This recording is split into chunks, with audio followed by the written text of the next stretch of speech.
Hello everyone. मेरा नाम है प्रांजल शर्मा और आज हमारे साथ है जतिन केरकर, जिनका आईआईटी जैम एग्जामिनेशन में ऑल इंडिया रैंक 22 था और इन्होंने टिफर एग्जामिनेशन जो होता है Tata Institute of Fundamental Research, जो one of the most toughest exam माना जाता है इंडिया में रिसर्च के लिए, उसको इन्होंने क्रैक किया और इन्होंने उसमें सेलेक्ट किया। हालांकि ये इंटरव्यू के लिए भी गए थे। तो चलिए जानते हैं इनकी प्रिपरेशन स्ट्रेटेजी, कैसे इन्होंने आईआईटी जैम एग्जामिनेशन में इतना अच्छा रैंक हासिल किया और कैसे इन्होंने टिफर एग्जाम दिया, क्या इनका प्रिपरेशन स्ट्रेटेजी। अभी अपना पोस्ट ग्रेजुएशन आईआईटी दिल्ली से कर रहा हूँ। जतिन, जैसा कि मुझे आपने बताया कि आपने आईआईटी जैम प्रिपरेशन किया था, तो आईआईटी जैम का एग्जामिनेशन और टिफर एग्जाम कैसे अलग हैं, इसके बारे में आप बताएंगे। डिफरेंस टीआईएफआर का डिफरेंस मुझे ऐसा लगा था। बेसिकली मुझे पहले ये आइडिया नहीं था टीआईएफआर एग्जाम के बारे में। मेरा प्राइमरी फोकस जैम एग्जाम पे ही था। तो बेसिकली ऐसा था कि वो 1-2 महीने पहले लगभग पता चला था टीआईएफआर जीएस करके कोई एग्जाम होती है। उसका फॉर्म मैंने भर दिया था और सिर्फ एक एक्सपीरियंस के लिए टीआईएफआर के लिए वो एग्ज़ाम देने गया था। सिलेबस थोड़ा ऐसा कोई फिक्स सिलेबस नहीं है टीआईएफआर का, पर वो टोटली डिपेंड करता है एक्यूरेसी पे, पूरा डिपेंड करता है। यानी कि आप जितने क्वेश्चंस अटेम्प्ट करते हो उसमें से अगर मैक्सिमम क्वेश्चंस करेक्ट होते हैं तो आपके चांसेस है सिलेक्ट होने के। वहाँ पे ये नहीं देखते कि मार्क्स कितने क्या है, क्योंकि रिजल्ट भी पब्लिश नहीं होता है कितने मार्क्स मिले। मुझे तो अभी तक अपना रिजल्ट नहीं मिला, सिर्फ एक मेल आता है कि आप सिलेक्टेड हो या नहीं हो। तो उसमें पर्टिकुलरली ऐसा है कि आप जितने क्वेश्चंस अटेम्प्ट करोगे, make sure that maximum questions are correct. तो एक्यूरेसी वहाँ पे ज़्यादा मैटर करती है। आईआईटी जैम का ऐसा नहीं है। आईआईटी जैम में particularly depends on your score. तो यस। तो जतिन, जैसे कि बहुत सारे लोग होते हैं जो आईआईटी जैम का प्रिपरेशन करते हैं, सीयूईटी का प्रिपरेशन करते हैं, या कई लोग नेट का भी प्रिपरेशन करते हैं, लेकिन बहुत कम लोग ही ऐसा रहता है कि पर्टिकुलरली टिफ़र के लिए जाते हैं। तो थोड़ा सा आप टिफ़र के बारे में बताएं कि टिफ़र कैसे बेहतर है एक बैचलर स्टूडेंट के लिए, कि वो कैसे इंटीग्रेटेड एमएससी पीएचडी कर सकता है, स्टाइफन है कि नहीं है, और क्या वो एमएस करने के बाद एग्जिट ले सकता है कि नहीं ले सकता है, इसके बारे में थोड़ा सा आप अगर इन्फॉर्मेशन बताएं। क्योंकि मैंने ये टीआईएफआर का एग्ज़ाम सिर्फ एक ऐसे ट्राई के लिए किया था, तो मैंने ज़्यादा इतना रिसर्च नहीं किया था टीआईएफआर के बारे में। पर if you see the environment और द प्लेस, अगर आप देखोगे तो टीआईएफआर एक बहुत बहुत ही अमेजिंग जगह है। वहाँ पे मतलब सारी फैसिलिटीज़ है, बड़े बड़े एनएमआर मशीन्स है, ईएसआर बहुत सारे इक्विपमेंट्स अवेलेबल। तो अगर कोई रिसर्च ओरिएंटेड, अगर किसी को रिसर्च में जाना है, तो TIFR provides one of the very good place background you can say.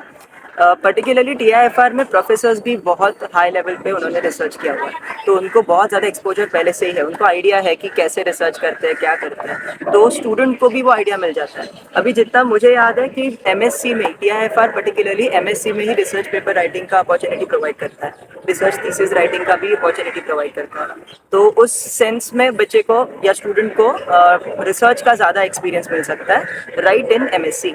और फिर वो पीएचडी के लिए भी प्लान कर सकता है। पर्टिकुलरली इंटीग्रेटेड पीएचडी का कोर्स लगभग वहाँ पे 7 साल का है, 6 to 7 years का। और ऐसा है कि एमएससी से ही आपको पेमेंट शुरू हो जाती है। So they give you some sort of stipend, I think 21,000 के आसपास। यस। तो हाँ, फिर बढ़ता है वो, आई थिंक फिर वो बढ़ते रहता है। पीएचडी के लेवल पे आते आते फिर वो अपना नेट जैसा 37-38 के रेंज में आने लगता है। तो है। और जैसा मैंने बोला, एक्सपोजर आपको बहुत मिलेगा।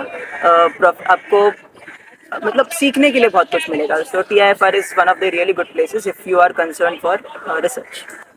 जतिन, आईआईटी जैम एग्जामिनेशन में आपका ऑल इंडिया रैंक 22 था, तो आप कुछ बताना चाहें जैम एस्पिरेंट के लिए कि कैसे उनको प्रिपरेशन करना चाहिए 2025 के लिए, और क्या आपने स्ट्रेटेजी अपनाई कि क्या क्वेश्चन प्रैक्टिस या रिवीजन या कोई ऐसी 3 मेन पॉइंट जिसको अगर फॉलो करे स्टूडेंट, तो आपके जैसे अगर वो डबल डिजिट रैंक 22 जो काफ़ी अच्छा रैंक है वो हासिल कर पाए, तो थोड़ा सा आप अपना सजेशन शेयर करें। नाउ जैसा टीआईएफआर का है, same is for IIT jam in my sense. Basically ऐसा था कि मेरा बीएससी, मेरा बैचलर्स लास्ट ईयर हुआ था, मेरा भी 1 साल का ड्रॉप हुआ था और मैंने इस साल ये एग्ज़ाम क्रैक किया। तो right in my third year, हमारे 2 साल तो फर्स्ट और second year was completely online. तो मुझे इतना एक्सपीरियंस नहीं था कि ये एंट्रेंस एग्ज़ाम्स क्या होते हैं, क्या दे सकते हैं, क्या क्या अपॉर्चुनिटीज़ है। थर्ड ईयर आते आते मेरे कॉलेज के एक प्रोफेसर थे, उन्होंने बताया हमको कि टीआईएफआर करके एग्ज़ाम्स होती है, आईआईटी जैम एग्ज़ाम होती है। तो मेरे बीएससी में पर्टिकुलरली सीजीपीए अच्छे आ रहे थे, तो मैम ने बोला कि आप एटलीस्ट ट्राई कर सकते हो IIT Jain exams. But problem ये था कि मुझे कुछ अगस्त सितंबर के टाइम पे पता चला था, और मुझे इतना आइडिया नहीं था कि सिलेबस क्या होता है वगैरह। तो जस्ट फॉर अ गो 2023 में मैंने आईआईटी जैन का पेपर दिया था, और 2023 का पेपर बहुत टफ आया था। तो इसके लिए ऐसा था कि मेरा स्कोर बहुत कम आ गया था। सो देन आई रियलाइज कि नहीं, एटलीस्ट एक एग्ज़ाम मुझे क्वालिफाई करना है और अच्छे रैंक से क्वालिफाई करना है। तो उसके लिए फिर I started to prepare. Particularly मैंने अपना प्रिपरेशन फेब्रुवरी के बाद भी नहीं, मैंने अपना प्रिपरेशन समवेयर अराउंड जून 2023 जून में मैंने स्टार्ट किया था, और लगभग 6 to 8 मंथ्स, लगभग जनवरी होते होते मेरा सिलेबस कंप्लीट हो गया था। टीएफआर की एग्ज़ाम 10 दिसंबर को थी, तो लगभग जनवरी के टाइम पे मेरा सिलेबस कंप्लीट हो गया था। और फिर बाद में मैंने कुछ 7-8 दिन ही रिविजन्स पे दिए थे। अब मेरे जैसा स्ट्रैटेजी मैं बिल्कुल रेकमेंड नहीं करूँगा, because of the fact that मैं जॉब भी कर रहा था वो टाइम पे। तो मेरे को जॉब और अपना स्टडीज़ दोनों को मैनेज करना था, और प्रिपरेशन टाइम मेरा बहुत लिमिटेड था। फिर भी अगर आपको प्रिपरेशन स्टार्ट करना है, the best time is right from February. At least 1 साल प्रॉपर चाहिए प्रिपरेशन के लिए। लगभग नवंबर टू दिसंबर, नवंबर अगर सिलेबस कंप्लीट होता है तो बहुत ही अच्छा है, मैक्स टू मैक्स दिसंबर तक सिलेबस कंप्लीट हो जाना चाहिए। फिर 1 मंथ पूरा का पूरा फोकस रिविजन्स पे ही होना चाहिए, जितना रिविजन्स करेंगे उतना। इट्स लाइक कम पढ़ो बट अच्छे से पढ़ लो, बहुत सारा पढ़ा उसमें से कुछ नहीं आ रहा है वो नहीं होना चाहिए। तो 1 महीना पूरा अच्छे से रिवीजन होना चाहिए, उसमें ही आप टेस्ट सीरीज लगा सकते हो, max to max question practicing कर सकते हो, जितना क्वेश्चन प्रैक्टिसिंग करोगे उतना अच्छा। मेरी एग्ज़ाम का मेरा रैंक पर्टिकुलरली मैं ऐसा सोचता हूँ कि थोड़ा और बेटर आ सकता था, क्योंकि बेसिकली हुआ यह था कि जब मैं एग्ज़ाम देने गया था तो ऐसा है कि 3 आवर्स का ड्यूरेशन होता है, उसमें लगभग 30 MCQs जो स्टार्टिंग में होते हैं फर्स्ट सेक्शन ए में, 30 MCQs वही सॉल्व करने में इट वाज लाइक इस साल का पेपर इजी था। तो मैं बहुत डर रहा था कि मैंने जो आंसर मार्क किया है वो सही है या नहीं है, तो उस फियर की वजह से, हाँ, तो उस फियर की वजह से मैंने बहुत टाइम ले लिया उस पर। तो मेरे MSQ सेक्शन और न्यूमेरिकल सेक्शन मैंने बहुत ज़्यादा रश में किए थे, तो वहाँ पे मेरी सिली मिस्टेक्स हुई होंगी, उसके लिए मेरा ओवरऑल मे बी रैंक कम हो गया होगा। तो इसके लिए मैं क्या एम्फेसाइज कर सकता हूँ, नंबर 1 इज़ कंसिस्टेंसी। डेफिनेटली आप अगर एक दिन में लगभग 2 घंटे भी पढ़ाई कर लेते हो, बहुत ज़्यादा सफिशिएंट है, मतलब बहुत ज़्यादा सफिशिएंट है। मेरा खुद का स्टडीज़ ऐसा रहता था कि मैं मॉर्निंग में जॉब पे जाता था, लगभग दोपहर के टाइम पे लगभग 12 o'clock 1 o'clock के टाइम पे मुझे कुछ सेल्फ स्टडी का टाइम मिलता था, वो टाइम पे मैं थोड़ा बहुत स्टडीज़ करता था। फिर अगेन मेरी जॉब कंटिन्यू होती थी और मैं 9 o'clock तक वहाँ पे जॉब करता था। फिर बाद में नाइट टाइम पे लगभग 11:30 to 12:30, max to max 1 o'clock, क्योंकि थक भी जाता था, तो वो टाइम तक इतना मेरा कुछ सेल्फ स्टडी होता था। At least 1 or 2 hours if you are self studying from complete 1 year, तो it is more than sufficient. उसके बाद पहला point consistency, secondly I will say time management.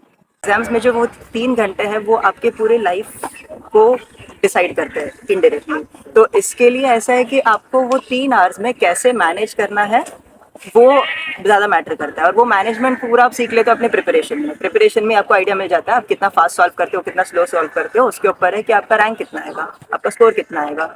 और thirdly, which is again one of the very important thing, is making notes. Proper notes बनाने हैं, सिर्फ ऐसा नहीं फॉर द सेक, अगर कोई आप कोचिंग ले रहे हो तो आप कोचिंग में सिर्फ वीडियोस देख रहे हो, पूरे लिए ऐसे ही आप देख रहे हो और उससे सेंस नहीं बनता है। आप प्रॉपरली नोट बना लीजिए, नोट्स बनाओगे, उन्हीं नोट्स को प्रॉपरली रिवाइज करते रहना है, उससे अपने आप आपका प्रिपरेशन हो जाएगा। मैंने पर्सनली अभी तक ज़्यादा रेफरेंस बुक्स नहीं पढ़ी है, मैंने अपने एमएससी के करियर, अभी एमएससी स्टार्ट हुआ है तो अभी थोड़े बहुत पढ़ना स्टार्ट किए। तो रिसर्च पे अगर आप कोई ऑनलाइन कोचिंग ले रहे हो, ऑफलाइन कोचिंग ले रहे हो, तो आई डोंट थिंक सो कोई रेफरेंस बुक्स की भी ज़रूरत पड़ेगी। तो 3 things again, consistency, time management and making good notes. So Jatin, finally एक लास्ट क्वेश्चन के साथ इसको सम अप करते हैं। सो आपसे मैं यही क्वेश्चन लास्ट में पूछना चाहूँगा कि मैक्सिमम लोग पूछते रहते हैं कि हम लोग जैसे बहुत सारे जो स्टूडेंट्स हैं अभी प्रिपरेशन कर रहे होंगे, रेगुलर लेक्चर कर रहे होंगे, लेकिन क्या होता है कुछ लोगों का बैकलॉग क्रिएट हो जाता है, या कुछ लोग ऐसे होते हैं कि जिनका बैकलॉग नहीं है लेकिन वो लोग रिविजन को टाइम नहीं दे पाते हैं, और कुछ लोग ऐसे होते हैं जिनका सब चीज़ क्लियर होते हुए भी क्वेश्चन उनका सॉल्व नहीं हो पाता है। तो क्या उनको स्ट्रेटेजी अपनानी चाहिए? जैसे कि आपने बताया कि आप जॉब करते करते टाइम मैनेज अच्छे से करते हुए भी आपने इतना अच्छा स्कोर किया, तो बहुत सारे यहाँ पर तो लोग हैं जो कॉलेज जाते होंगे, कॉलेज से आके तो उनको टाइम मिल ही जाता होगा। सो उनके लिए एक ऐसा ट्रिक जिसको अगर कहीं वो फॉलो करे अपने लाइफ में तो उनका टाइम मैनेजमेंट काफ़ी सही हो जाए? यहाँ पे टेक्निकली देखा जाए तो कोई शॉर्टकट तो नहीं है, hard work is the key for this. But आप जितना अर्ली स्टार्ट करोगे ना उतना अच्छा है। अभी मेरे साथ प्रॉब्लम ये हो गया था कि मैंने खुद ने कहीं से एक ऑनलाइन कोचिंग ली है, तो मैंने वहाँ से ऑनलाइन कोचिंग से पढ़ाई की है। सब्सक्रिप्शन मैंने फरवरी में लिया था, but because of my job, और मैं थोड़ा बहुत कॉन्फिडेंट था क्योंकि मैं टीचिंग जॉब में था, तो ऐसा है कि मेरा जो बेस था, जो मैथमेटिकल कॉन्सेप्ट्स थे, छोटे मोटे जो बेसिक टर्म्स होते हैं, वो मेरे क्लियर थे, थरो थे। तो मैं थोड़ा बहुत था कॉन्फिडेंट था कि मैं एटलीस्ट अपना सिलेबस थोड़ा जल्दी कवर कर लूँगा। तो ऐसा हो गया कि वही जॉब में मेरा इतना टाइम चला गया कि जून मंथ आ गया और मुझे थोड़ा स्ट्रेस होने लग गया कि अरे प्रिपरेशन स्टार्ट करनी।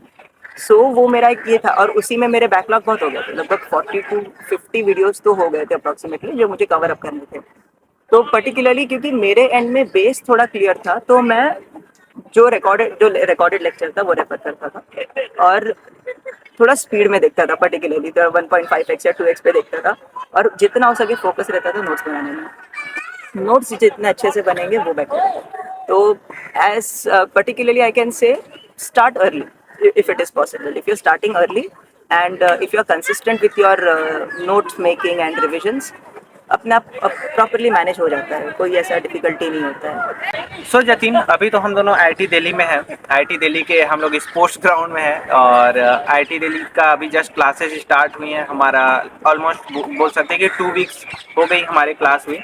तो तुम्हारा आगे फ्यूचर में क्या प्लानिंग है नेट गेट को लेकर के, और क्या तुम समझते हो कि आईआईटी क्या प्लेटफॉर्म प्रोवाइड करता है आपको एक्सप्लोर करने के लिए, क्या प्लेटफॉर्म प्रोवाइड करता है एक नई ऊंचाइयों को पाने के लिए? जैसे आईआईटी आने के बाद बहुत सारे लोग ये सोच कर आते हैं कि हम लोग को प्लेसमेंट लग जाएंगे, ठीक है, लेकिन ज़्यादातर आईआईटी में जो एमएससी करते हैं, बीटेक वालों का तो वो प्लेसमेंट लग जाता है, वो तो 100% श्योर है कि जो जेईई मेंस एडवांस करके आते हैं उनका प्लेसमेंट 100% लग जाता है।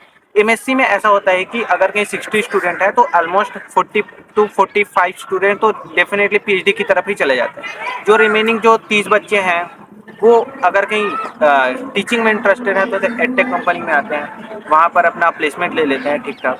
तो आप क्या सोचते हैं कि एक एमएससी स्टूडेंट को रिसर्च की तरफ, जैसे रिसर्च में अगर जा रहे हैं तो क्या जॉब अपॉर्चुनिटीज़ हैं, और अगर कहीं वो टीचिंग में जा रहे हैं तो वो कितना अच्छा है एक आईआईटी से निकलने के बाद? फर्स्ट ऑफ ऑल आईआईटी में कितना एक्सपोजर है इसके ऊपर मैं बता सकता हूँ ना। पहले तो यहाँ का एनवायरनमेंट जो नॉर्मली हम नहीं देखते हैं, जैसा हमने अपने डिग्री कॉलेज लाइफ देखी होगी, या 11-12 स्टैंडर्ड देखा होगा, या 10 स्टैंडर्ड देखा होगा, स्कूल लाइफ जो एंजॉय करी होगी। अगर आप इतनी बड़ी जगह पे आते हो तो you get many things to observe. जैसे पर्टिकुलरली हमारा सबसे पहले ओरिएंटेशन यहाँ पे डोगरा हॉल में हुआ था। तो हॉल ही खुद मतलब अपने आप में बहुत बड़ा हॉल है, और वहाँ पे ही एक अलग ही वाइब्स है। मतलब आप पूरी तरह से वहाँ पे अट्रैक्ट हो जाते हो, आप ऐसा लगता है कि बैठे ही रहे यहाँ पे। आप वहाँ पे बहुत सारे लोगों से मिलते हो जिन्होंने अपने लाइफ में बहुत सारी अचीवमेंट्स अचीव की हुई है, तो आपको उनसे इंस्पिरेशन मिलता है, उनसे आपको मोटिवेशन मिलता है कि मुझे अपना ऐसा कुछ तो करना चाहिए। स्पोर्ट्स अपॉर्चुनिटीज़ भी बहुत सारी, अगर आप स्पोर्ट्स में आओगे तो यहाँ पे इंटर आईआईटी कॉम्पिटिशन्स होती है, इंट्रा आईआईटी कॉम्पिटिशन्स भी होती है। तो उसमें ऐसा है कि आप खुद को एक्सप्लोर कर पाओगे, क्योंकि पर्टिकुलरली आपने अपना बहुत सारा प्रिपरेशन जैम में किया था, आपने बहुत सारे सेक्रीफाइसेस किए थे, आप फ्रेंड्स के साथ में नहीं मिल रहे थे, आप खुद एंजॉय नहीं कर पा रहे थे। तो वो मन में रहता है कभी कभी कि मैंने ये नहीं किया, मैंने वो नहीं किया, मुझे काश ये करना चाहिए था। बट जब आप आईआईटी में आते हो तो हियर एवरीवन इज स्टूडियस।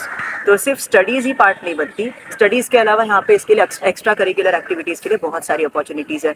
आप स्पोर्ट्स में जा सकते हो, लोगो मेकिंग, अभी लोगो मेकिंग का कंपटीशन होने वाला है, टी शर्ट मेकिंग का होने वाला है, टी शर्ट डिज़ाइनिंग का होने वाला है। फिर बाद में स्पोर्ट्स में बैडमिंटन, टेनिस, मतलब बहुत सारे, ऑलमोस्ट सारे स्पोर्ट्स है। स्पोर्ट्स के अलावा अगर आप देखोगे लैब्स, आपको पर्टिकुलरली मैं बता सकता हूँ आईआईटी से बेटर लैब्स बहुत मुश्किल है, मे बी हाँ, तो नीचे में नहीं मिलेंगी। बहुत सारे इक्विपमेंट्स रहेंगे, आपको आइडिया मिल जाएगा कि कैसे इक्विपमेंट्स कैसे वर्क करते हैं। एनएमआर मशीन्स, जो करोड़ों की मशीन्स है वो यहाँ पे है, मतलब आप सारे मशीन्स को यूज़ कर पाते हो, आपको वो सारी चीज़ों का एक्सपोजर मिलता है। ये था एक्सपोजर के ऊपर। अब ऐसे प्रोफेसर्स से मिलते हो जिन्होंने फॉरेन से पीएचडी की हुई है, तो उनका भी नॉलेज, उनका भी अपने सब्जेक्ट के ऊपर बहुत बड़ा ग्रास्प होता है, तो आप उनसे बहुत सारी चीज़ें सीख सकते हो। बुक्स, आपको सारी बुक्स अवेलेबल होंगी। मेस फूड भी बहुत अच्छा है। हर एक दिन उनका एक अलग एक मेन्यू बैलेंस होता है, डाइट है। एक बैलेंस हाँ। डाइट होता है, बहुत सारी ऐसी चीज़ें हैं। हॉस्टल रूम्स की बात करोगे तो फर्स्ट ईयर में ऐसा होता है कि शेयरिंग बेसिस पे होता है। सेकेंड ईयर पे आपको एक सिंगल रूम अलॉट की जाती है और रूम्स भी डिसेंट साइज़ की होती है। सारे आप अपने इक्विपमेंट्स रख सकते हो। आपको जो भी आपको जितना भी स्पोर्ट्स रिक्रिएशन आप जो करना है कर सकते हो। स्टडीज़ तो है ही, उसके अलावा भी आप बहुत सारे यहाँ पे वो कर सकते हो। बात है मेरे फ्यूचर प्लान्स की, तो पर्टिकुलरली क्योंकि मेरा टीचिंग में भी एक्सपीरियंस है और रिसर्च में भी मेरा एक्सपीरियंस है। मैंने अपने एंड से एक रिसर्च पेपर पब्लिश किया हुआ है। तो मुझे एक्चुअली मैं दोनों में कंफर्टेबल हूँ, बट दोनों में ही बहुत अपॉर्चुनिटीज़ है। अगर आप में स्किल है, अगर आपको पता है कि आप सिखा सकते हो, अगर आप एक बच्चे को भी सिखा सकते हो तो, और अगर कोई बच्चा आपसे इन्फ्लुएंस हो रहा है कि like you are that teacher who is changing the life of a student, तो आप टीचिंग लाइन में चले जाओ। बस टीचिंग लाइन में अभी कंपटीशन थोड़ा कंपैरेटिवली ज़्यादा है। अगर आप देखोगे रिसर्च लाइन में, रिसर्च में बहुत सारी अपॉर्चुनिटीज़ है। सिर्फ एक है, यहाँ पे मैं थोड़ा रियलिटी भी बोल सकते हैं। रिसर्च में आपको टाइम बहुत डालना पड़ेगा। आप if you are dedicated that I want to invest 5 to 6 years और पर्टिकुलरली 7 years, गो फॉर रिसर्च। क्योंकि पीएचडी के बाद पोस्ट डॉक करने के करना लिए ही करना है, पड़ जाता है। क्योंकि करना अगर ही आप है। अच्छे इंस्टीट्यूट में, जैसे आईआईटीज में अगर प्रोफेसर बनना चाह रहे हैं तो आपको पोस्ट डॉक करना पड़ जाएगा, या फिर बड़े बड़े जो इंस्टीट्यूट्स होते हैं वो पोस्ट डॉक वाले को ही लेते हैं। जी जी, यस। और रिसर्च में एक्चुअली बहुत सारी अपॉर्चुनिटीज़ है। अभी तक बहुत सारी ऐसी चीज़ें जो हमें पता ही नहीं है कि क्या एक्सप्लोर करना है, क्या नहीं करना है। अभी हम खुद अभी कंफर्म नहीं है कि हमको रिसर्च में जाना है, कि कोचिंग हाँ, इंस्टीट्यूट में जाना है, यस, कि केमिकल इंडस्ट्री में जाना है। हाँ। आप आइए फिर एक्सप्लोर करते हैं। अपॉर्चुनिटीज़ तीनों जगहों पे, अपॉर्चुनिटीज़ तीनों में। अगर आप रिसर्च में जा रहे हो तो उसमें भी है, अगर आप टीचिंग में जा रहे हो वहाँ पे भी अपॉर्चुनिटीज़ है, और अभी जैसे प्रांजल ने कहा उसमें भी बहुत सारी अपॉर्चुनिटीज़ है। इसके अलावा अगर सपोज फॉर एग्जांपल अगर आप केमिस्ट्री पढ़ते पढ़ते अगर आपको थोड़ा ऐसा हो गया मन में कि नहीं अभी मुझे केमिस्ट्री नहीं पढ़नी, मुझे और कोई दूसरी स्किल सीखनी है, अगर मुझे टेक में जाना है, तो आप खुद को अपस्किल करके टेक में भी जा आप सकते हो। वो जैसे कई लोग जो होते हैं, जैसे हमारे एक सीनियर थे, वो केमिस्ट्री में रह करके कोडिंग वगैरह सीख गए, थोड़ा कंप्यूटर फील्ड में चले गए, तो उनका क्या था कि उनका बहुत अच्छा पैकेज में प्लेसमेंट हो गया। मतलब वो समझिए कि ब्रांच अपना शिफ्ट कर गए। में आने के बाद ना आपका माइंडसेट चेंज हो जाता है। क्योंकि आपको बहुत सारे ब्रिलियंट माइंड्स मिलेंगे यहाँ पे। यहाँ हर एक बंदा अपने आप में टैलेंटेड सबके है। सबके अपने अपने टैलेंट्स हैं, और ऐसा नहीं कि सिर्फ और सिर्फ पढ़ाई है, ऐसा नहीं। मतलब आपको ऐसा लगेगा कि अरे आईआईटी है, सब बोरिंग बच्चे आते होंगे, एकदम पढ़ाकू, एकदम ऐसा बिल्कुल नहीं है। अगर आप देखोगे सबका माइंडसेट इतना अलग है। कोई बिजनेस माइंडेड होता है, कोई यूपीएससी का प्रिपरेशन कर रहा है, कोई कोई स्पोर्ट्स में बहुत स्पोर्ट्स में ब्रिलियंट बहुत है। ब्रिलियंट है, कोई डांस में बहुत अच्छा है। सबके अपने अपने स्किल्स है।